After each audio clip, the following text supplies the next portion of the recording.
আমরা যে জগৎবাসী, আগে ছিলাম বনবাসী, তোমাকে পাইয়া জ্ঞান পায়া রসুল পেয়েছি সান্ত্বনা। আমরা যে জগৎবাসী, আগে ছিলাম বনবাসী, তোমাকে পাইয়া জ্ঞান পায়া রসুল পেয়েছি সান্ত্বনা।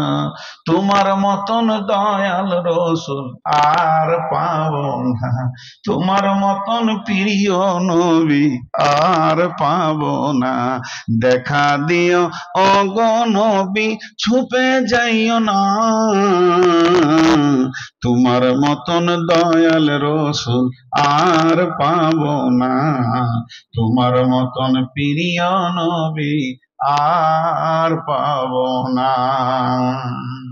আল্লাহ তাবারক ওয়া তাআলা বলছেন, সেই নবীর হাতে আমি কি দিয়েছিলাম? কোরআন। যে কোরআনটা তিনি সারা বিশ্বকে শিখিয়েছেন। এই কোরআনের মধ্যে কোনো সন্দেহ নাই, তিনি ছিলেন উম্মি। সেই উম্মি নবীকে আমি কোরআন দিলাম কেন? সারা বিশ্বকে তিনি কোরআন শিখাবেন। তিনাকে আমি উম্মি করলাম কেন? তিনাকে নিরক্ষর করলাম কেন? তিনাকে নিরক্ষর করে পাঠালাম কেন? তার একটাই কারণ হচ্ছে, যদি নবী আমার স্বাক্ষর হতেন, তাহলে পৃথিবীর মানুষ কোরআনকে ভুল বুঝতো, কোরআনের ওপরে সন্দেহ করত। নিশ্চয়ই নবী মুহাম্মদ এক কলম লিখে দিয়েছে। এটা আবু জাহেল ভুলবশত বলেনি যে কোরআন আল্লাহর কালাম নয়, কোরআনটা নবী মুহাম্মদের লেখা। কারণ আবু জাহেলেরও এটা জানা ছিল, বিশ্ব নবী লিখতে পড়তে জানেন না। তাই মহাসত্যকে পৃথিবীতে পাঠানোর জন্য আমি মহানবীকে নিরক্ষর রেখে দিলাম, যাতে করে কোরআনের ওপরে কেউ সন্দেহ না করে। তাই আমার রব বলছেন, ও মুমিন মুসলমান, সফলতা যদি নিতে চাও, প্রথমেই তোমাকে বিশ্বাস করতে হবে যালিকাল কিতাব লা রাইবা ফীহি, এই কিতাবের মধ্যে কোনো সন্দেহ নাই।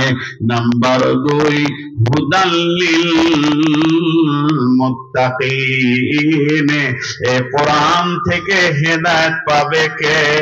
যার দিলে আল্লাহর ভয় আছে, ওই লোকটা ছাড়া কোরআন থেকে হেদায়েত নিতে কেউ পারবে না। কোরআন থেকে হেদায়েত নিতে গেলে 1 নম্বরে শর্ত হচ্ছে আল্লাহর ভয়। কোরআনে আল্লাহর ভয় দিলের ভিতরে থাকতে হবে।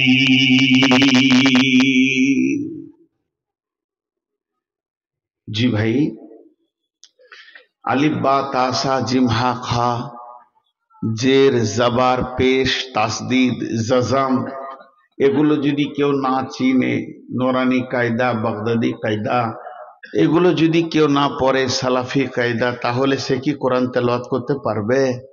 পারবে না। তেমনি কোরআনের হৃদয়, কোরআনের ভাব, কোরআনের ভাষা যদি কাউকে বুঝতে হয়, তাকে 1 নম্বরে আল্লাহর ভয় দিলে আনতে হবে।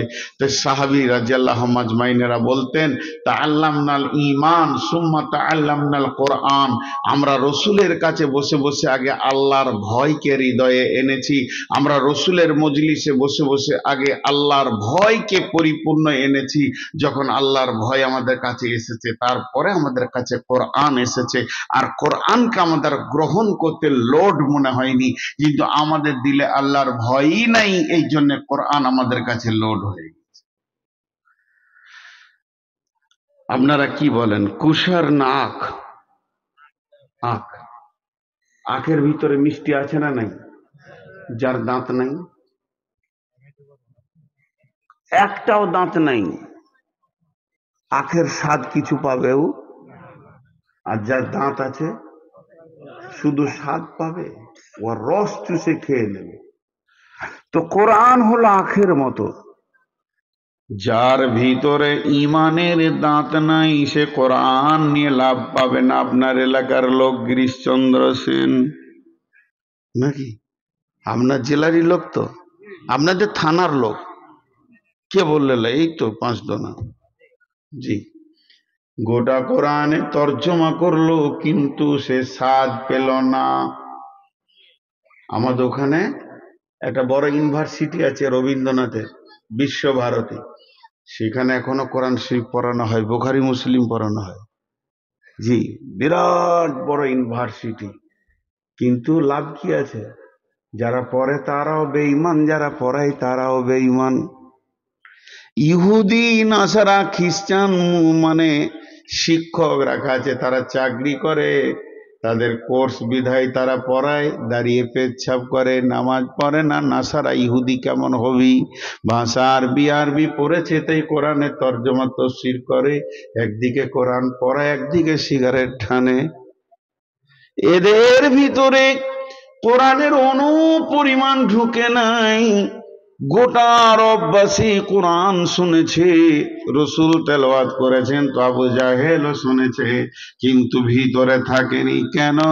তার মানে তাদের ভিতরে মুনাফিকি লেমিনেশন ছিল। একটা যদি এখানে স্পঞ্জ দেওয়া হয় আর পানি ছিটানো হয়, স্পঞ্জের প্রথম নম্বরে মানে স্পঞ্জের নিয়ম হচ্ছে পানিকে ধরে নেবে, তুলাতে পানি ধরে নেবে। কিন্তু যদি প্লাস্টিক দিয়ে লেমিনেশন করা হয় আর ওর ওপরে যদি মুষলধারা বৃষ্টি হয়, এতটুকু ঢুকবে না। তাদের দিলগুলো সব মরে গেছে। আল্লাহ তাবারাক ওয়া তাআলা বলছেন, খাতামাল্লাহু আলা কুলুবিহিম ওয়া আলা সামইহিম ওয়া আলা আবসারিহিম গিশাওয়াতুন। তাদের দিলগুলো লেমিনেশন হয়ে গেছে, চোখে পর্দা পড়ে গেছে, কানগুলো তাদের বহেরা হয়ে গেছে। এর জন্য তাদের দিলে কোরআন ঢুকে নাই। আপনি আমি মাওলানা মুফতি মুহাদ্দিস শাইখ তো দূরের কথা, স্বয়ং বিশ্ব নবীর কণ্ঠে কোরআন শোনার পর আবু জাহেলের দিলে সে কোরআন ঢুকলো না, কারণ তাদের দিলগুলো লেমিনেশন হয়ে গেছিল। তেমনি পৃথিবীর বুকে অনেক মুমিন মুসলমান বলছি যাদেরকে, তারা খুতবা শুনে, বক্তব্য শুনে, তারা শুনে কত আজ, কত নসিহত, কত সম্মিলন, কত জলসা, কিন্তু তাদের দিলগুলো মরে গেছে। এর জন্য কোরআন তাদের দিলে ঢুকছে না, বসছে না। আর হযরত ওমর বেঈমান হালাতে জিন্দেগি করছে। রসুলের মাথা আনতে গিয়ে রসুলের মাথাটা আনলে 100 উট পাবে। ওমর বীর বিক্রমে জুটে ধরতে দ্রুত গতিতে গিয়ে বোন ফাতেমার কাছে কোরআনের তেলাওয়াত শুনতে পেল। হযরতে খাব্বাব পড়াচ্ছে, মা বোনকে মারলো, ভাইকে মারলো, বোনাইকে মারলো। খাব্বাব লুকিয়ে গেছে, বলে কি পড়ছিলি রে বোন? বল। কিছুই নয়, কোরআনের একটা আয়াত। গোটা কোরআনটা নয়, গোটা সূরাটা নয়। বলে ভাইয়া তোমাকে দেওয়া যাবে না, আগে তুমি গোসল করো, তারপরে তোমাকে শোনানো হবে। হযরত ওমর শুনলেন কি ইন্নী আনাল্লাহ লা ইলাহা ইল্লা আনা ফাবুদুনি ওয়া আকিমিস সালাতা লিযিকরিহি। একটা আয়াত শুনেছে, হৃদয়ের ভিতরে ভয়ের স্পন্দন কেঁপেছে, দিল ভয় বেসার হয়েছে। বোনকে বলছে, বোন এখনই নবী মুহাম্মদ সাল্লাল্লাহু আলাইহি ওয়াসাল্লামের কাছে নিয়ে চলো, আমি এখনই কালেমা পড়ব, আর আমি গুমরাহি থেকে পবিত্রতা ঘোষণা করে দ্বীনের ভিতরে আমি চলে আসব। আনতে গেছিলেন মাথা, দিয়ে দিলেন মাথা। ওমর মাথা আনতে কি মাথা দিয়ে চলে আসলো? কি মাথা দিয়ে চলে আসলো, কারণ তার দিলে ছিল ভয়। আল্লাহ তাবারক ওয়া তাআলা বলছেন, কোরআন থেকে হেদায়েত পাবে কে? হুদাল্লিল মুত্তাকিন। সজোরে বলেন হুদাল্লিল মুত্তাকিন। যার দিলে আল্লাহর ভয় আছে সে হেদায়েত পাবে। তাই আল্লাহ তাবারক ওয়া তাআলা সূরা আনামের ভিতরে বলছেন, ওয়া আন্না হাদা সিরাতি মুস্তাকিমা। আমার হাতের দিকে তাকান, এটা হলো কোরআন শরীফ। আল্লাহ বলছেন, ওয়া আন্না হাদা সিরাতি মুস্তাকিমা, এটাই হলো আমার সোজা রাস্তা। ফাত্তাবিউহু চলতে থাকো। ওয়ালা তাত্তাবিউ সুবুলা, ডানে বামে অনেক রাস্তা আসবে, খবরদার চলে যেও না। ফাতাফাররাকা বিকুম আন সাবিলি, যদি তুমি চলে যাও আমার কাছ থেকে বহু দূর সরে চলে যাবে। যালিকুম ওয়াসাকুম বিহি লাআল্লাকুম তাত্তাকুন, আমি তোমাদেরকে ওসিয়ত করলাম যদি তোমাদের দিলে ভয় থাকে।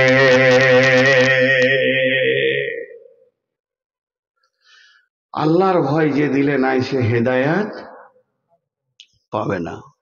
জি, আল্লাহর ভয় যে দিলে নাই সে দিলে হেদায়াত পাবে না।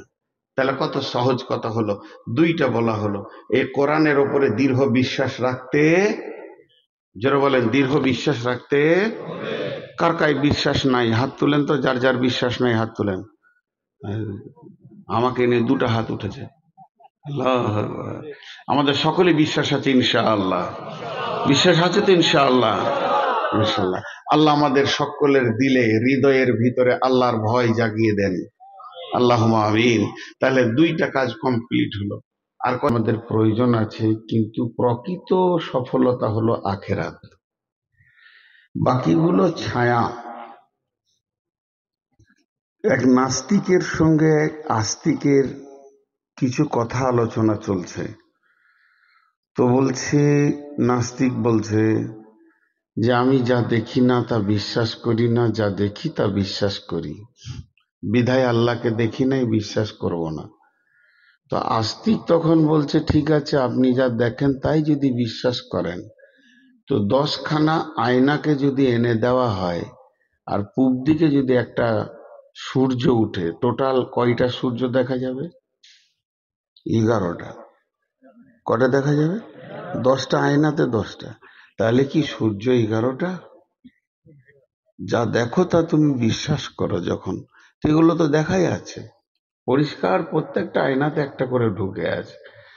আসলে এটা তা নয়, এটাকে বলা হয় প্রতিচ্ছবি।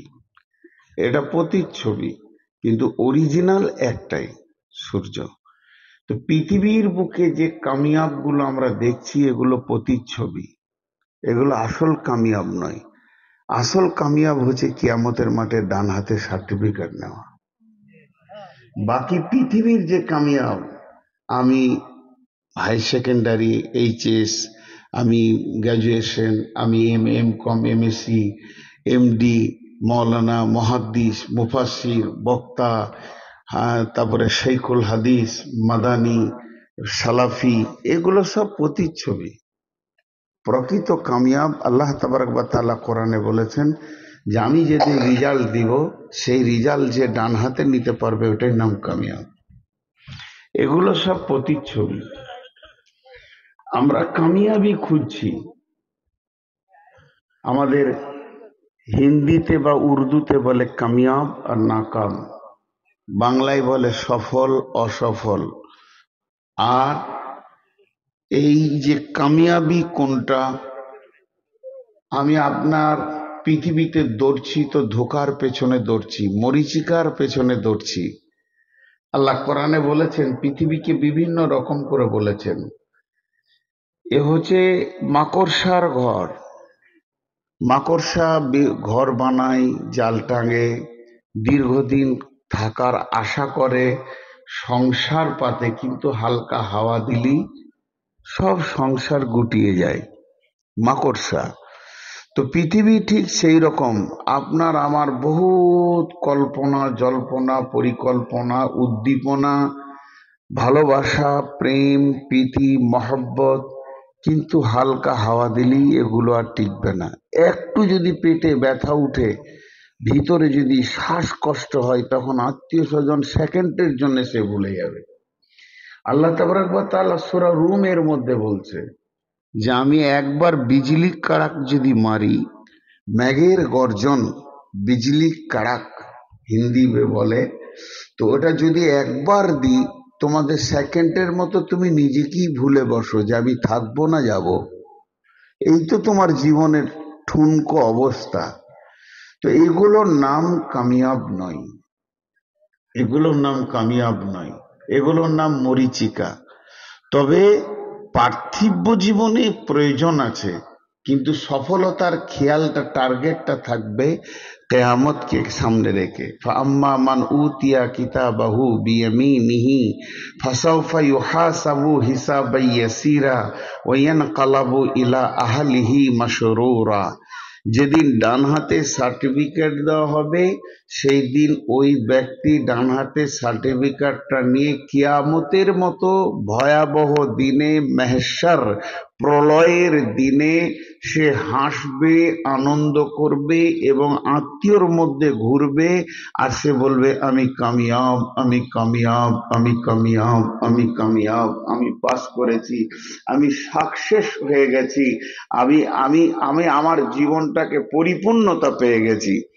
আর ও আম্মা মান উতিয়া কিতাবাহু বিশিমালিহি ওয়ারাআ ফি জাহরিহি, যার পেছন দিকে বাম হাতে সার্টিফিকেট দেওয়া হবে, ওয়াইয়াদউ সুবুরা ওয়ায়াসলা সাঈরা, সে মওতকে ডাকবে, মওতকে ডাকবে। মওতকে ডাকবে কেন? ওর মাথাতে একটা জিনিস আছে যে আমাকে পৃথিবী থেকে মওত যেমন নিয়ে চলে এসেছিল, পৃথিবীর যত মানে চিন্তা ছিল সব ক্লিয়ার করে মওত আমাকে বের করে নিয়ে চলে এসছে, তো কিয়ামতের মাঠ থেকে মওত আমাকে আরেকবার নিয়ে চলে যাক, তাহলে এই টেনশন গুলো আর আমার থাকবে না। আল্লাহ বলছে ডেকে লাভ নাই, ওয়ায়াসলা সাঈরা, তোমার জায়গা হবে জাহান্নামের ভিতরে। আল্লাহ রাসূল সাল্লাল্লাহু আলাইহি সাল্লাম আম্মা জান আয়েশাকে বললেন, তোমাকে কে কাঁদালো? উত্তরে বললেন যে আমি জাহান্নামের ভয়ে কাঁদছি। আম্মা জান আয়েশা প্রশ্ন করলেন, ইয়া রাসূলুল্লাহ হাল তাজকুরু আহলিকুম ইয়াউমাল কিয়ামা, কিয়ামতের দিনে কি বিবি বা আত্মীয় বলে আপনার মনে থাকবে? সেদিনও বিশ্বনবী বলেছিলেন তিন জায়গায় মনে থাকবে না, কেউ কাউকে মনে রাখতে পারবে না। সালাসাতা মাওয়াতিনা ফালা ইয়াজকুরুনা আহাদুন আহাদান, কেউ কাউকে মনে রাখতে পারবে না। সেই তিনটে জায়গা কি? একটা হলো যেখানে দাড়ি পাল্লায় ওজন করা হবে, আর যেখানে কামিয়াবি সার্টিফিকেট দেওয়া হবে, ডান হাতে বাঁ হাতে, ডান হাতে।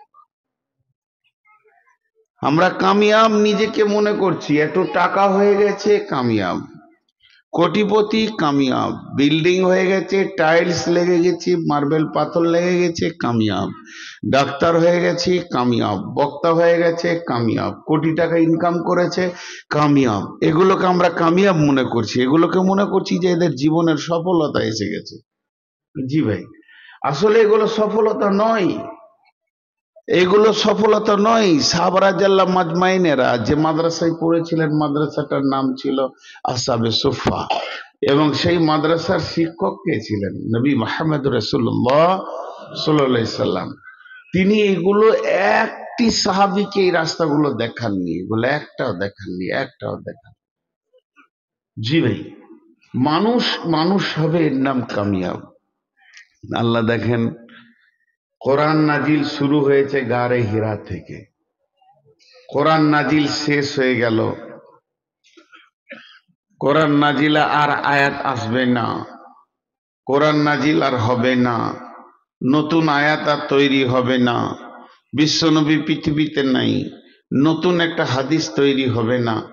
যেদিন আল ইয়াউমা আকমালতু লাকুম দীনাকুম ওয়া আতমামতু আলাইকুম নি'মাতি ওয়া রাদিতু লাকুমুল ইসলামা দীনা, কোরআনের শেষ আয়াত নাজিল হলো, জি শেষ আয়াত নাজিল হলো, সেই দিন বিশ্বনবী আয়াত শোনালেন। হযরত উমর ফারুক রাদিয়াল্লাহু তাআলা আনহু এই আয়াতকে নিয়ে পরবর্তীকালে উনি বলেছিলেন যে এবার ইসলামের পতনের দিকে যাবে। কারণ যখন কোনো জিনিস তৈরি হয়, কোনো গাছ যখন উঠে, নতুন ডাল নতুন পাতা গজায়, কিন্তু যেদিন তার মানে উত্তোলনটা বন্ধ হয়ে যায়, সেদিন থেকে তার ক্ষয় শুরু হয়।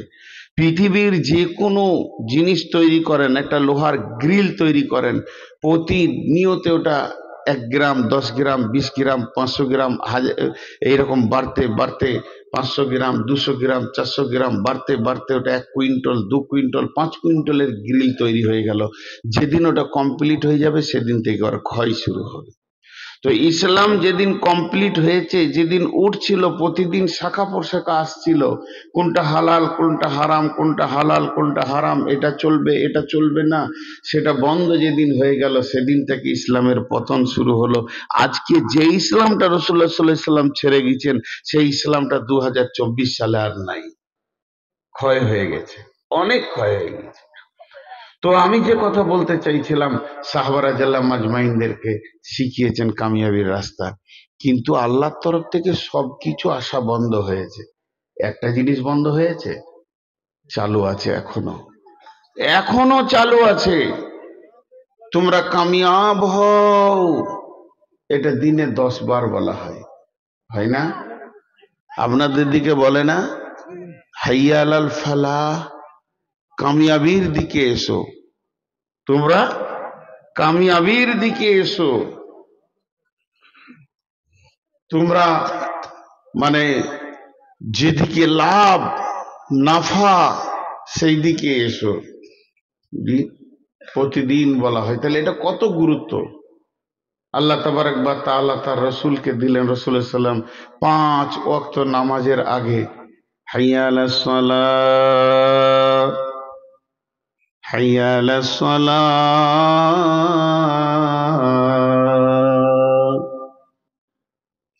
নামাজের দিকে এসো,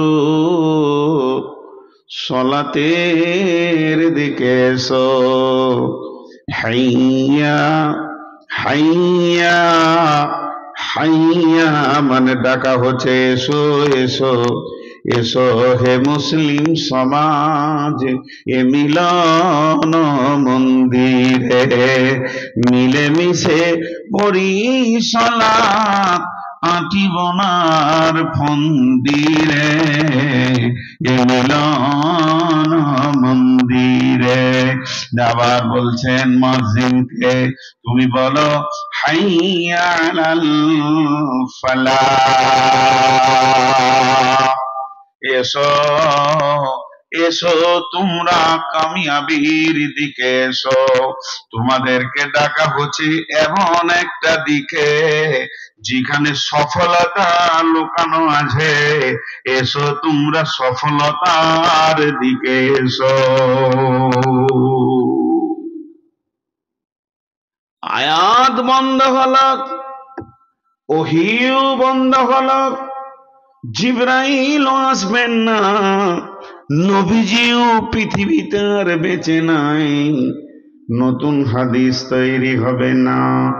কিন্তু আমার রব এই প্রতিদিন 10 বার তার তরফ থেকে তার গোলামদেরকে সফলতার ডাক বন্ধ করেননি।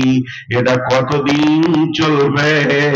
যতদিন পর্যন্ত পশ্চিম দিকে সূর্য না উঠবে, অতদিন সকলকে ডাকবে, এসো কৃষক এসো, ডাক্তার এসো, এসো মজদুর এসো, এসো কোম্পানি এসো, টাকাওয়ালা এসো, ভিখারি এসো, এসো নারী এসো, পুরুষ এসো, শিশু এসো, বৃদ্ধ এসো, এসো মাওলানা এসো, মুফতি এসো, মুহাদ্দিস এসো, মুফাসসির এসো, যত শ্রেণীর মানুষ তোমরা আছো, প্রতিদিন আমার রব 10 বার কামিয়াবির দিকে ডাকছেন, সফলতার দিকে ডাকছেন। গুরুত্বটা কতটা দিতে হবে? আজ সফলতার ডাককে বন্ধ করা হয়নি, ওহী বন্ধ হয়ে গেছে, কিন্তু সফলতার ডাকের বন্ধ হয়নি। কথা বুঝতে পারছেন? এবছর টোটাল বাংলাদেশে 10 দিন থাকবো, আর ফেব্রুয়ারিতে 5 দিন। আর পারছি না লম্বা সফর করতে, ডায়াবেটিস খুব বেড়ে গেছে। জি ভাই, দেখেন এটা একটা কথা। আল্লাহ তাবারক ওয়া তাআলা, আর একটা কথা আপনাদেরকে বলি, আল্লাহ তাবারক ওয়া তাআলা কোরআনে কোথাও 1 বার কসম খেয়েছেন, কোথাও 2 বার কসম খেয়েছেন, কোথাও 3 বার কসম খেয়েছেন, কোথাও 4 বার কসম খেয়েছেন, কোথাও 5 বার কসম খেয়েছেন। আল্লাহ ওয়াদ-দুহা, ওয়াল্লাইলি ইদা সাজা, দুবার কসম খেয়ে নিলেন। আবার আল্লাহ চারবার কসম খেয়েছে, ওয়াল ফজরি ওয়ালা ইয়ালিন আসরি ওয়াসফি ওয়াল ওয়াতরি ওয়াল্লাইলি ইদা ইয়াসরি। জি, পাঁচবার কসম খেয়ে নিলেন এখানে। আবার দেখেন কোথাও চারবার কসম খেয়েছেন। একটা কথা আপনাদের কাছ থেকে আমি শুনতে চাইছি, হালকা করে বলবেন, সেটা মিষ্টি সুরে উত্তর দেবেন। আল্লাহকে কি কোনো কাজ করতে গেলে আমাদের জন্য কসম খেতে হবে? আল্লাহ একবার বললেই যথেষ্ট। তিনি এমন একজন মাবুদ, তিনি এমন একজন মাবুদ, একবার বলাটাই তিনার জন্যে যথেষ্ট। কিন্তু আমাদের মাথাগুলো সব শেষ, এই জন্য আল্লাহ কসম এত বেশি খাচ্ছে যে ওটা গুরুত্ব বুঝাতে চাইছে। ওটা কি বুঝাতে চাইছে? গুরুত্ব। গুরুত্বটা যেন আমাদের দিলে ঢুকে যায়। আল্লাহর জন্য কোনো জিনিসের গুরুত্বর প্রয়োজন নাই, প্রয়োজন আছে আমাদের মতো অধমদেরকে গুরুত্ব বুঝাতে চেয়েছেন। একটু উদাহরণ দিই। ইনি আমার পাশে বসে আছেন, উনি বলছেন আপনি এটা হাফ হাফ বোতল খান। আমি বলছি খাবো না। আবার বলছেন না খান। তো আমি বলছি না খাবো না। তিনবার যখন হয়ে গেল তখন এবার আমার মনটা রাগ হচ্ছে আর কি, একটু রেগেছি। একটু খান, খুব ভালো। আমি বলছি দেখেন বিরক্ত করেন না, খাবো না। আর বলছি খান, তো না, আল্লাহর কসম খাবো না, আল্লাহর কসম খাবো না। তখন উনি বুঝেছেন যে এবার রেগেছে, কিন্তু উনি মনের দিক থেকে ইচ্ছা করছে আমাকে একটু বেশি রাগাবে আর কি, বুঝছেন কি না, টেস্ট করছেন।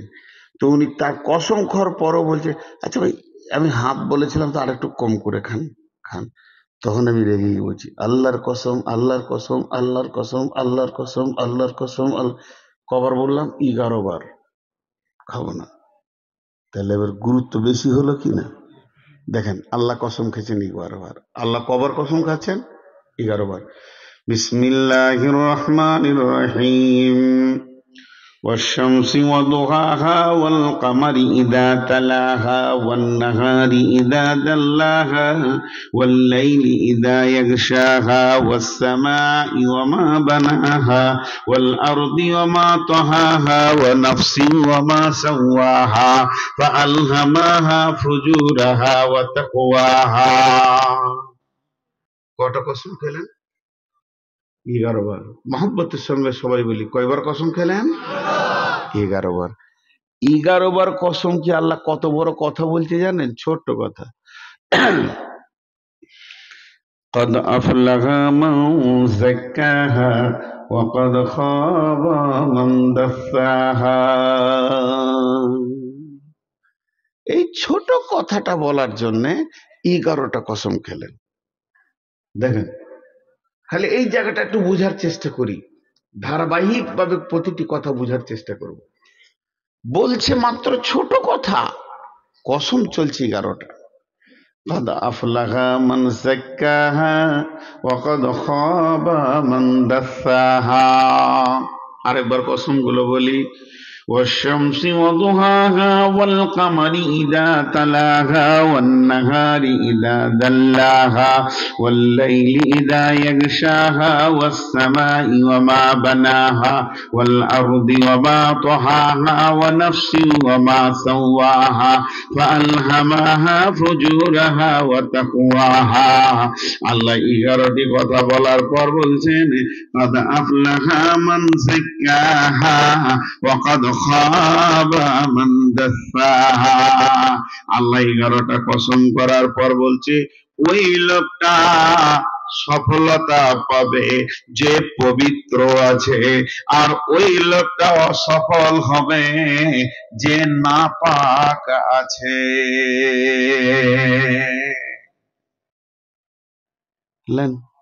সফলতার রাস্তা কি বলছে? পবিত্র হয়ে যাও।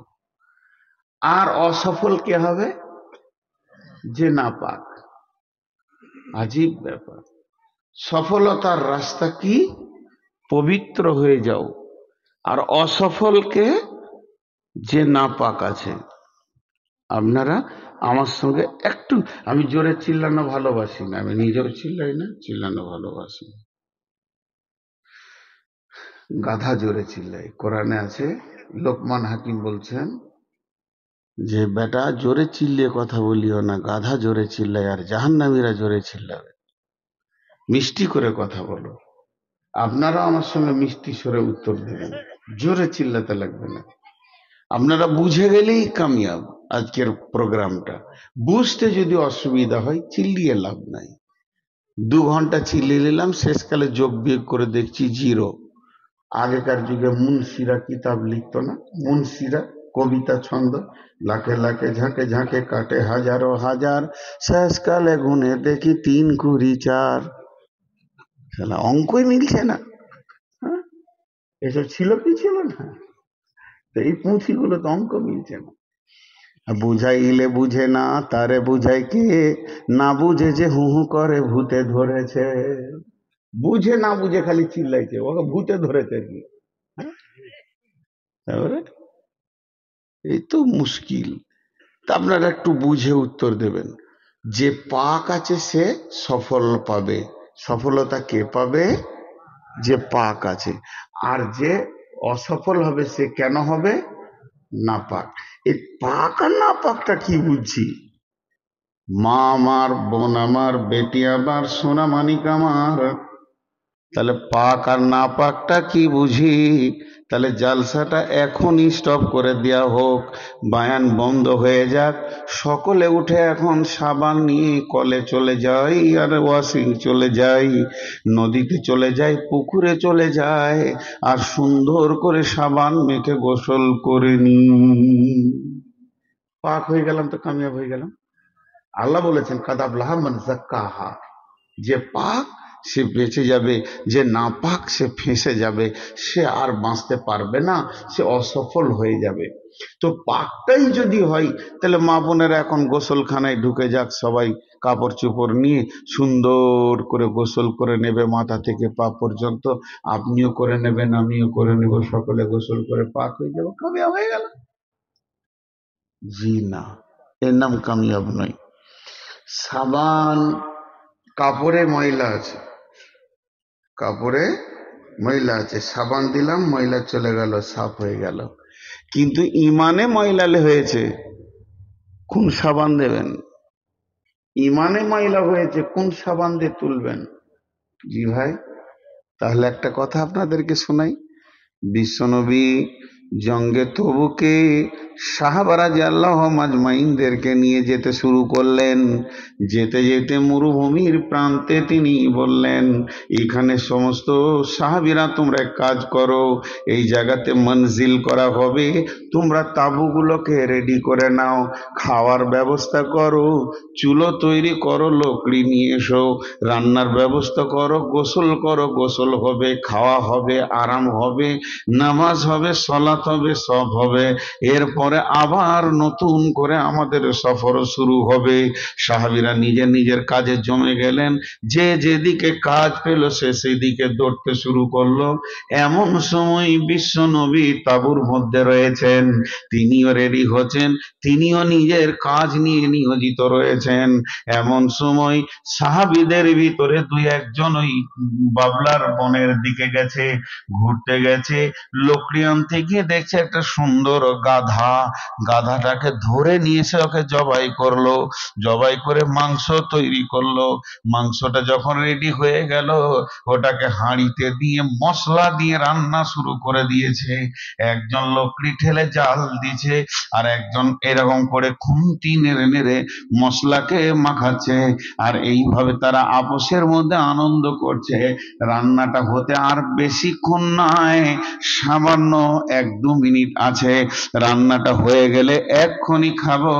আর এমন সময় আসমান থেকে বার্তা চলে আসলো যে গাধার মাংসকে এক্ষুনি এই মুহূর্তে হারাম ঘোষণা করা হলো, এবং নিকাহি মুতাকে ঘোষণা হারাম করা হলো। আগেকার যুগে কন্ট্রাক্টে বিয়ে করা যেত, সেটাকে নিকাহে মুতা বলে। 10 দিন, 15 দিন, 1 মাসের জন্য বিয়ে করা যেত, সেটাকে নিকাহে মুতা বলে। ওটাও হারাম হলো। আর ওইভাবে চলবে না। যদি স্ত্রীকে ভালো লাগে তুমি ওই কন্ট্যাক্টে না রেখে তাকে মহারানা দিয়ে জীবন সঙ্গিনী বানিয়ে নাও। কন্ট্যাক্টে মেয়েদের ব্যবহার করা যাবে না, মেয়েদের দাম কমে গেছে। আর গাধার মাংস মুসলমানের জন্য এক্ষুনি হারাম করা হলো। আল্লাহ নবী বললেন, রে সাহাবী, জিবরাইল 2টি বার্তা দিয়ে চলে গেছে, 2টি মেসেজ এসেছে। 1 নম্বর নিকাহে মুতা হারাম, আর 2 নম্বর গাধার মাংস হারাম। যখনই বলল তুমি এই মাত্র এলানটা তুমি সাহাবীদের ভিতরে করে দাও, ওই সাহাবী এলান করতে শুরু করলো, লোক সকল মুসলমান তোমরা শোনো, আমার রব এই মাত্র তার নবীকে 2টি বার্তা দিয়েছে। তার মধ্যে একটা হলো গাধার মাংস হারাম, আর দ্বিতীয়টা হলো নিকাহে মুতার বিবি হারাম। যে লোকটা থালা ধরে দাঁড়িয়ে ছিল যে নুন দেখবো কেমন হয়েছে, থালা হাত থেকে পড়ে গেল। যে জাল ঠেলছিল উঠে গেল, আর জালে কি লাভ আছে? যে লাকড়ি লাড়ছিল বলছে আর কোনো লাভ নাই। হারাম তো হারাম, কি হারাম তো হারাম। কি করবি? একজন আরেকজনকে জিজ্ঞেস করছে কি করবি? কি আবার করবো? হাঁড়িটা এইভাবে ধরে আস্তে আস্তে আস্তে আস্তে টেনে চুলার এক পাশে নিয়েছে, হড়াহড় করে চুলাতেই ঢেলে দিল। হারাম শুনলো, আমলে লেগে গেল, পাক হয়ে গেল। আমরা কোন যুগে শুনেছি বিড়ি হারাম, সিগারেট হারাম, জর্দা হারাম, গুল গুড়াকু হারাম, সুদ হারাম।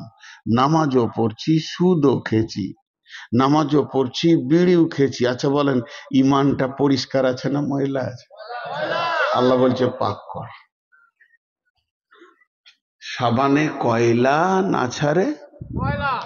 সাবানে যদি কয়লা থাকে ও সারা জীবন ঘষলে ময়লা ছাড়বে না। আমাদের ইমান ময়লা হয়ে মানে গোলমাল গোলমাল হয়ে চলছে।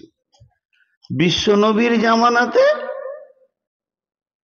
বার্তা আসলো মেয়েদের জন্য পর্দা ফরজ, সঙ্গে সঙ্গে পর্দায় ঢুকে গেল।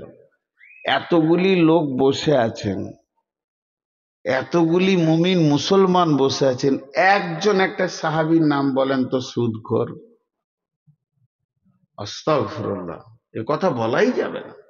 মাতাল বলতে পারবেন, জুয়ারি বলতে পারবেন, কিন্তু ছিল তো ওরা। রসুলের কাছে কালেমা পড়ার আগে তো ওরাই ছিল মাতাল। মদের ভাটিটা ছিল আব্দুর রহমান ইবনে আওফের ঘরে।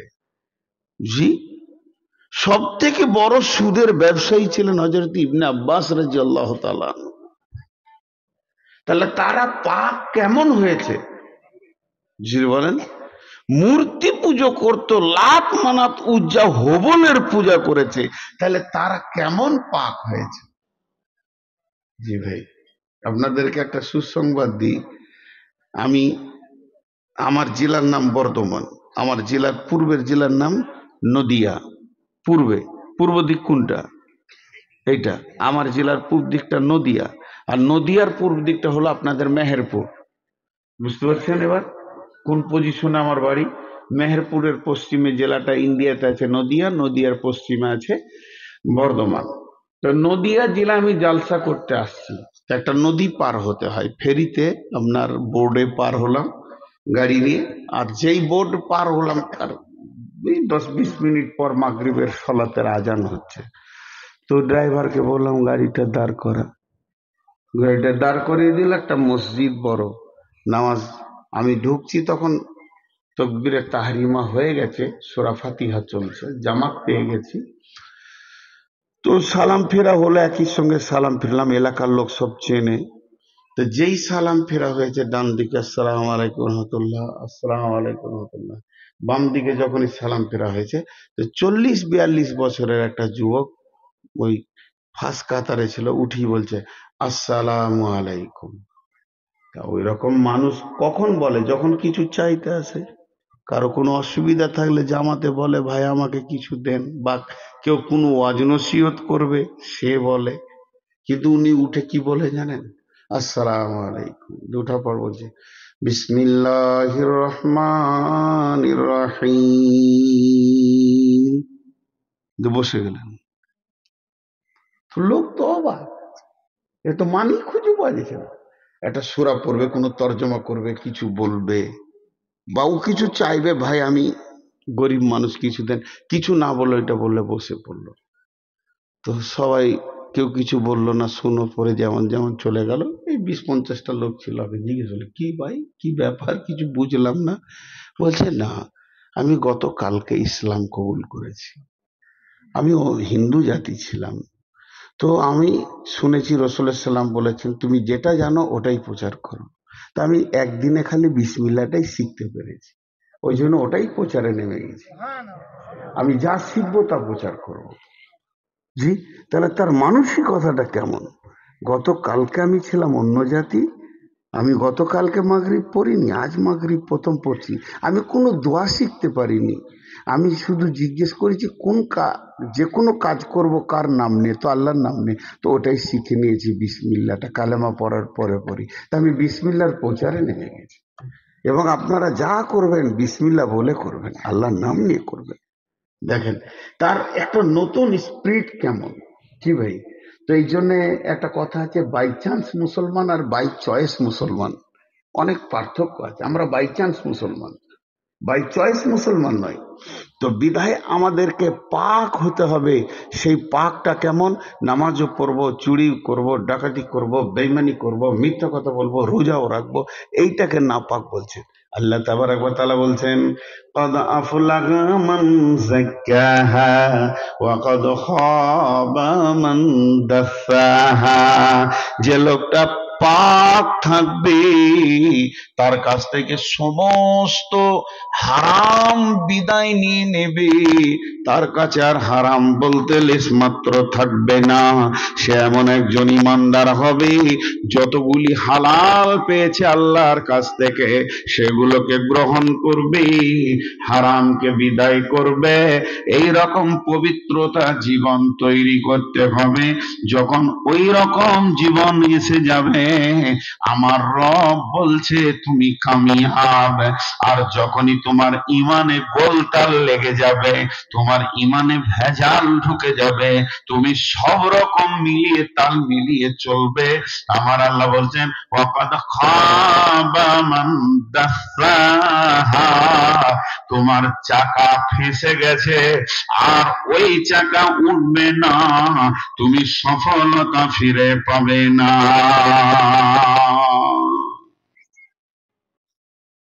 জি ভাই, কথা বুঝে আসলো আপনাদের? বিরক্ত লাগে নাকি? একটা জিনিস সবসময় যেন আমরা খেয়াল করে থাকি, তা আল্লাহ সফলতার কারণগুলো কি কি বলছে আমার হাতের দিকে তাকাবেন।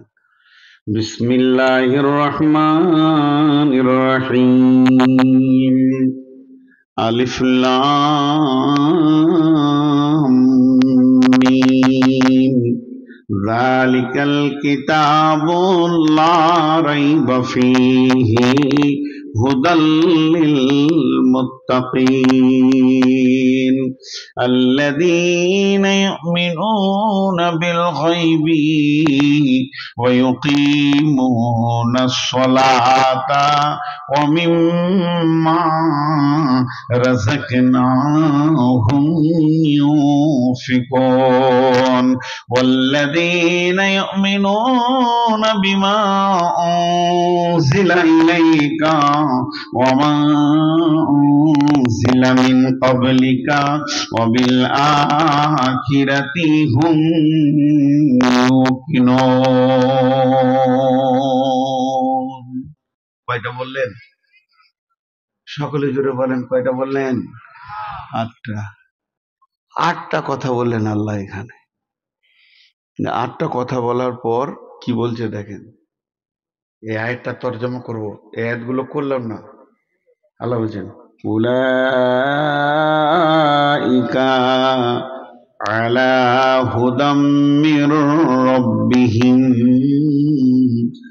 ওয়া উলাইকা হুমুল মুফলিহুন। আরেকটা মুখস্থ আছে না নাই? সকলে বলেন আছে না নাই? আমার সঙ্গে বলেন একবার, সকলে বলেন একবার। উলাইকা, আওয়াজ দেন জোরে। উলাইকা আলা হুদাম মির রাব্বিহিম ওয়া উলাইকা হুমুল মুফলিহুন। একটা কথা বলার পর আমার রব বলছেন, যার ভিতরে একটা গুণ আছে, যে একটা জিনিসকে বুঝে নিয়েছে, এই লোকগুলি তার রবের রাস্তাতে রয়েছে, আল্লাহর দেওয়া হাই রোডে রয়েছে। এদের পদস্খলন হয়নি, এরা ভুল পথে চলেনি, এরা এমন একটা পথে চলছে। উলাইকা হুমুল মুফলিহুন, এই লোকগুলি সফলতা পেয়ে যাবে। দেখেন, আল্লাহ বলছে সফলতা পেয়ে যাবে। আর কোনো টেনশন আছে? জি ভাই, আপনাদের বিরক্ত লাগছে নাকি? নাটা আবার কত জোর বলছেন এবারে? জি, না বলছে অনেক জোর। জি, একটু খালি আমরা ভাববো কটা গুণ থাকলে সফলতা পাওয়া যাবে। আরো অনেক আয়াতে অনেক রকম আছে। সূরা সূরাতে আছে, এটা ভুলে গেলাম, আনফালে আছে, তারপরে আপনার সূরা লোকমানে আছে, বিভিন্ন জায়গায় আল্লাহ এই শব্দ ব্যবহার করেছেন। ওয়া উলাইকা হুমুল মুফলিহুন, মানে এরাই সফলতা পাবে, এরাই সফলতা পাবে। যারা বিশেষ করে আলিম সমাজ আছেন, ইমাম আছেন, কোরআন শরীফ পড়বেন। আমাকে অনেকে জিজ্ঞেস করে যে আপনি কোন বই পড়েন। আমি ঠাকুরগাঁয়ে একদিন এক মৌলানা সাহেব এসে বলছে, হুজুর বাইন শিখবো, আপনি কোন বই পড়েন? আমি বললাম কাগজ কলম নিয়ে আসেন, বইগুলোর নাম বলে দেবো, স্পেশাল বইয়ের নাম বল। খুশিতে হুজুর একটা বড় খাতা নিয়ে এসছে, না জানি কতগুলো কিতাবের নাম বলবে। এখনই এসেছে, বলছে বলেন হুজুর, বিসমিল্লাহ, লিখি বইগুলোর নাম। আর প্রথমেই লেখেন কোরআন শরীফ। বলছে আচ্ছা, ওইটা হেড করছো কেন তুমি? ওটাই তো বায়ান। যদি কেউ করতে চান, বায়ানের মূল মন্ত্রটা আজকে বলে দিচ্ছি। যে কোরআন শরীফ যখনই তেলাওয়াত করবেন, মানেকে সামনে রেখে তেলাওয়াত করবেন। যারা আলিম আছেন তাদেরকে বলছে, তর্জমা করবেন, এবং ওই আয়াতের শেষ শব্দটাকে নিয়ে সার্চিং করবেন। ওই আয়াতটা ওর শেষ শব্দ তফসির। আল্লাহ এমন ভাবে কোরআনকে গাথা, মানে রচনাগুলোকে তৈরি করেছেন, ওই আয়াতটার শেষ শব্দটাই হচ্ছে সেই আয়াতের তফসির। আর কোথাও যেতে হবে না আপনাকে, যটা অক্ষরকে ধরবেন তজন ওই শেষ শব্দর তফসির বলবে, দেখবেন, মিলিয়ে দেখে নিন। তো কথা হচ্ছে, আল্লাহ তাবারক ওয়া তাআলা বললেন এরাই সফলতা পাবে। সে আটটা জিনিস আমাদেরকে জানতে হবে। ক মিনিট হলো ভাই? ক মিনিট হলো? 1 ঘন্টা হয়নি? মাত্র আধা ঘন্টা তখন থেকে। আল্লাহ, তাহলে আর 20 মিনিট বলে ছেড়ে দিই। এবার চলেন, আলিফ লাম মিম, এটাকে হরফে মুকাত্তাআত বলা হয়, এটাকে কাটা কাটা কাটা কাটা হরফে বলা হয়। এই হরফগুলো হলো অক্ষরগুলোর ভিতরে একটা একটা অক্ষরে 10টা করে নেকি আছে। আলিফের মানে আল্লাহ জানে, লামের মানেও আল্লাহ জানে, মিমের মানেও আল্লাহ জানে। কোরআন শরীফের ভিতরে যতগুলি হরফে মুকাত্তাআত এসেছে, এর তরজমা তাফসীর পৃথিবীর কেউ জানে না, সব আল্লাহ জানে। কথা শেষ। এর তরজমা তাফসীর খুঁজতে যেও না। কিন্তু বিভিন্ন জন বিভিন্ন রকম, কিছু মুসলিম আছে হতভাগা মুসলমান, তাদেরকে অ্যাকচুয়াল আমাদের ভারতবর্ষের আলেমদের মত মুসলিম বলা যাবে না তাদেরকে। তারা দাবি করে কোরআন পড়ে, কোরআনে তর্জমা করে, তফসির করে, কিন্তু তাদেরকে মুসলিম বলা যাবে না। যারা মাজারের প্রকাশ্যে পূজা করে তাদের মুসলিম বলা যাবে? জি, এরাই বলছে কোরআন কয় পারা? 30 পারা নাই ওদের কাছে, 40, 60, 90, 120 পর্যন্ত গিয়েছে। এখন বর্তমান 120 পর্যন্ত গিয়েছে। আহমদ রেজা খান একজন আলিম ছিলেন, সে কেমন আলিম ছিল সে জানে, তার আল্লাহ জানে। তো ওকে আবার রাজিয়াল্লাহু আনহু বলছে। এখন নতুন একটা দিবস বের হয়েছে, ইমাম আবু হানিফা দিবস, তার আবার পুজো চলছে। আবার কয়েকদিন আগে দেখলাম ফেসবুকে দিয়েছে, ইমাম কাদের জিলানী আলাইহি রাহমার ছবি তৈরি করে মূর্তির পূজা শুরু করে দিয়েছে। এরা মূর্তি পূজাতে চলে গেছে, ফুল দিয়ে হিন্দুদের মতো ঢোক ঢাল বাজিয়ে পূজা করছে। তো যেই হোক, ওদের কথা বাদ দেন। ওই বেঈমানের দলরা বলে যে আলিফ লামের মিমের ভিতরে কফ সদ ইয়া সিন আলিফ লাম র হরফে মুকাত্তাত যত কোরআনে আছে, এর ভিতরে যত গোপন রহস্য আছে কে জানে? আমাদের পীর সাহেব জানে। আস্তাগফিরুল্লাহ, লা হাওলা ওয়ালা কুওয়াতা ইল্লা বিল্লাহ। এগুলোর মূল অর্থ কে জানেন? আল্লাহ। আল্লাহ ওই জন্যই বলেছেন, অমা উতিতুম মিনাল ইলমি ইল্লা কালিল, আমি তোমাদেরকে আমার ইলমি থেকে সামান্য দিয়েছি, কিঞ্চিত। এটা আল্লাহর সমস্ত ইলম নয়, এইটা সমস্ত আল্লাহর, কিন্তু আল্লাহর সমস্ত ইলম এটা নয়। আল্লাহ সামান্য দিয়েছেন, যেটাতে আমাদের কাজ চলে যাবে, হেদায়েত এসে যাবে। আল্লাহর সমস্ত ইলম আল্লাহর কাছেই আছে। তাহলে এই হরফে মুকাত্তাতের ভিতরে যে গোপন তথ্যগুলো আছে সেগুলো কে জানেন? আল্লাহ জানেন। এর জন্য আমি একটা সহজ কথা বলি, মহাসত্যের ভিতরে গোপন তথ্য আল্লাহ তাবারাক ওয়া তাআলা জানেন।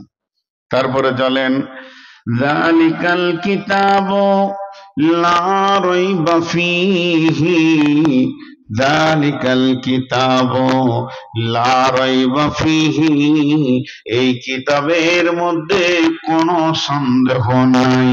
কিতাবটা হলো সত্য, তো মহাসত্য, এর ভিতরে সন্দেহ খুঁজে পাওয়া যাবে না।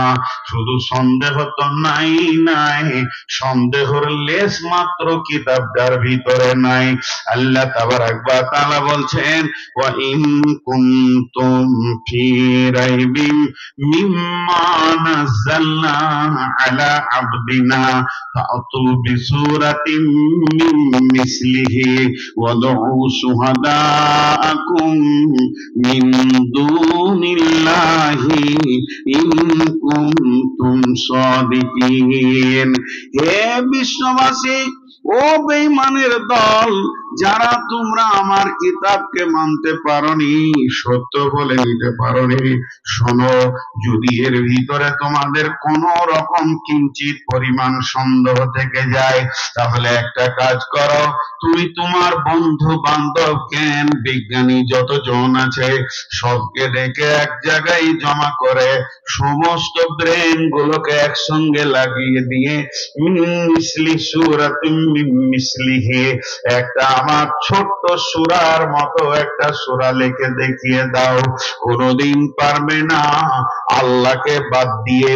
যদি তোমরা এমন একটা সূরা বানাতে চাও তো পারবে না।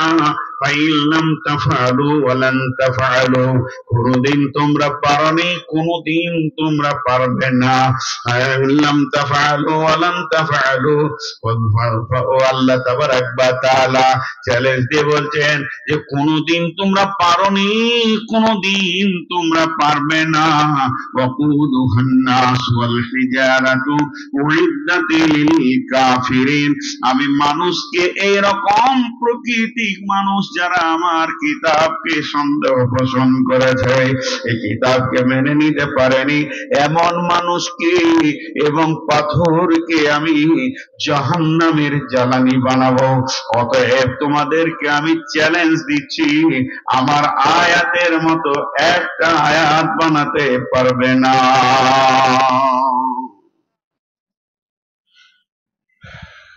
আল্লাহর কালাম পাকের মতো একটা আয়াত কেউ বানাতে পারবে? কেউ পারবে না। হাজি, এটা তো ভাষা আরবি, কিন্তু পারছে না কেন? এর রচনা শৈলী কি, এর গভীরতা কত? এক একটা আয়াত এমন এমন চলে আসছে যে ওর গভীরতাটা মাপতে গিয়ে, আমি গতকালকে বক্তব্য ছিল আমার, যে আদম সন্তান আমরা চরিত্রবান হয়ে যাই। তো আমাদের চরিত্রকে গঠন করার জন্য আল্লাহ সূক্ষ্ম থেকে সূক্ষ্ম কথাগুলোকে ধরেছে, এগুলো আল্লাহর মুখ থেকে ছাড়া যায়নি। ইয়া আইয়ুহাল্লাযীনা আমানু লা তাদখুলু বুয়ুতান গায়রা বুয়ুতিকুম, খবরদার, নিজের ঘর হোক আর পরের ঘর হোক, হুটপাট করে ঢুকে যেও না। নিজের ঘরেও বুয়ুতান গায়রা বুয়ুতিকুম, এবং পরের ঘরও। এগুলো চরিত্রের যে কত বড় কলঙ্কের দাগ আপনি আমি বুঝি না। আমার ঘর, আমি বসে আছি, আমার বিবি বসে আছে, আমার মেয়ে বসে আছে, আমার ছেলে আছে, আমার বৌমা আছে, নাতনি আছে, আমার নাতি আছে, পুতনি আছে, সেই ঘরে আমরা নিজেদের মতো করে আছি। আর একটা যুবক হুটপাট করে ঢুকে বলছি সেলিম ঘরে নাই, তোমাকে ঢুকতে কে বললো? এগুলো চরিত্রের বড় দাগ। এগুলোকে যদি গবেষণা করা যায় তো আপনি আমি এর গবেষণা শেষটা বের করে দিতে পারবো না, প্রতিটি আয়াতকে দিয়ে গোটা কোরআনকে তর্জমা করা যাবে, গোটা কোরআন প্রত্যেকটি আয়াতকে সাপোর্ট করে। এই আজীব ছন্দ আল্লাহ তৈরি করেছেন। কোরআনের যে কোনো আয়াত পড়েন, তাকে নিয়ে এসে সূরা ফাতিহায় ঢুকিয়ে দেওয়া হবে, একদম মিনিমাইজ করে ঢুকিয়ে দেওয়া হবে। আল্লাহ কি বলতে চেয়েছেন ওই কথাটা আল্লাহ সূরা ফাতিহায় বলে দিয়েছেন। তো আল্লাহ বলছে আমি চ্যালেঞ্জ দিলাম, তোরা পারবি না। কোরআন কত মধুর ছিল, যে শুনছে সে কালেমা পড়ছে, একদিকে আবু সুফিয়ান, একদিকে উমাইয়া, আবু জাহেল, রাতে হাতে হাত রেখে বলছে হাত রাখ, তুই হাত রাখ আল্লাহর। ওরা তো বেঈমান, বলছে লাত মানাত হবল উজ্জার কসম করে বলছি আর নবী মুহাম্মদের কোরআন শুনবো না। সব কসম করে নিল, রাতে শুয়ে গেছে সব। এদিকে আবু জাহেল শুয়ে বলছে কসম যা করেছে ওরা আসবে না, আমি একটু শুনে আসি। রাসূলুল্লাহ সাল্লাম গুনগুন করে তাহাজ্জুদে পড়তেন, এক পাশে মসজিদে শুনছে। উমাইয়া মনে মনে করছে আবু জাহেল আর সুফিয়ান যা কসম করেছে ওরা যাবে না, তা আমি একটু শুনে আসি। জি, ও একটা শুনছে, একদিকে শুনছে আবু সুফিয়ান, একদিকে উমাইয়া, একদিকে আবু জাহেল। রাসূলুল্লাহ সাল্লাম যখন তেলাওয়াত বন্ধ করে দিল, রে ফজর হয়ে যাবে, পালিয়ে যায়, যখন পালাতে লুকাতে যাচ্ছে, ঘরে চলে যাচ্ছে, তো এক জায়গায় দেখা হয়ে গেছে। তুই কেন এসেছিলি, কসম তো করলি লাত মানাত উজ্জার, কিন্তু কোরআনের স্বাদ। আল্লাহ তাবারাক ওয়া তাআলা বলছেন হুয়াল্লাযী বা'আসা ফিল উম্মিয়িনা রাসূলাম মিনহুম ইয়াতলু আলাইহিম আয়াতিহি ওয়া ইউযাক্কিহিম ওয়া ইউআল্লিমুহুমুল কিতাবা ওয়াল হিকমা ওয়া ইন কানু মিন ক্বাবলু লাফি যালালিম মুবিন। আমি তোমাদের ভিতর থেকে তোমাদের ভিতরেই একটা নবী পাঠালাম। সে কি করবে? সে তোমাদেরকে সুন্দর করে তৌহিদের পানিতে গোসল করিয়ে দিয়ে শিরকের মতো ময়লাকে সরিয়ে দেবে, সুন্নতের পানিতে গোসল করিয়ে বিদআতকে সরিয়ে দেবে, ওয়ায়ুযাক্কিহিম, তোমাদেরকে পবিত্র করে দেবে। আমি যে পবিত্রতা চাইছি, আমার নবী তোমাদেরকে পবিত্র করবে, এর জন্য আমি নবীকে পাঠালাম। আল্লাহ বলছেন হুয়াল্লাযী বা'আসা ফিল উম্মিয়িনা, আমি যে নবীটা পাঠালাম, নবীটা হচ্ছে উম্মি। তিনি লিখতে পড়তে জানতেন না, তিনি স্বাক্ষর ছিলেন না, শিক্ষিত ছিলেন। আল্লাহর নবীকে অক্ষর লাগবে তবেই শিক্ষিত হবে এমন তিনি ছিলেন না। আল্লাহ তাবারাক ওয়া তাআলা বললেন তিনি স্বাক্ষর ছিলেন না, শিক্ষিত ছিলেন, তিনি শিক্ষক। যখন নবীকে জিজ্ঞেস করা হলো আপনি কেন এসেছেন, নবীজি বলেন আমাকে পাঠানো হয়েছে পৃথিবীর বুকে আপনার কিনা চরিত্রের শিক্ষক বানিয়ে। আমি মানুষের চরিত্র গঠন করতে এসেছি, বিমান আবিষ্কার করার আসান, কিন্তু মানুষের চরিত্র গঠন করা বড় কঠিন। কম্পিউটার তৈরি করা আসান, কিন্তু অপারেটরের চরিত্রটাকে গঠন করা বড় কঠিন। আল্লাহর নবী তিনি কি করেছেন? তিনি সমস্ত মানুষগুলোকে চরিত্রবান বানিয়েছিলেন, সাহাবীদেরকে। তিনিও আমাদের যুগে কম্পিউটার এসেছে, কিন্তু অপারেটর চোর। কম্পিউটার ব্যাংকে এসে গেছে, ব্যাংকের ম্যানেজার চোর। দেশে আর শান্তি ফিরছে না। তার কারণটা হচ্ছে অপারেটর গুলো নষ্ট হয়ে গেছে, কম্পিউটার গুলো ঠিক আছে। আর বিশ্ব নবীর জামানায় অপারেটর এত সুন্দর ছিল, কম্পিউটারের প্রয়োজন হয়নি। তার কারণ মানুষকে তিনি মানুষ বানাতে এসেছেন। আর কি ইউআল্লিমুহুমুল কিতাব, আর কিতাবের শিক্ষা দিতে এসেছে। আমার নবীকে আল্লাহ যা পাঠিয়েছেন, আমার নবী সেটাই আমাদেরকে বলেছেন। এবং সুন্নত আর তৌহিদের পানি দিয়ে বেদাত আর শিরকে ধুয়ে পরিষ্কার করেছেন। এবং ওয়াইউআল্লিমুহুমুল কিতাব ওয়াল হিকমা, আল্লাহ তাবারাক ওয়া তাআলার রাসূল আমাদেরকে যেমন কিতাব শিখিয়েছেন, তেমনি নবীজি হিকমত শিখিয়েছেন। হিকমত, কৌশল শিখিয়েছেন। জি, আল্লাহ রসুলের কাছে কৌশল জ্ঞান বহুত ছিল। কি সুন্দর করে হিকমত দিয়ে কথা বলতেন। একটা জিনিসের দুইটা মাথা, কে বলতে পারবে? একটা জিনিসের দুইটা মাথা, ওটা বলতে কষ্ট হচ্ছে, কিন্তু একটা বালিশের দুটা মাথা বললে তখন বুঝে নেবে। একটা জিনিসের দুইটা মাথা কি বলেন তো? যা,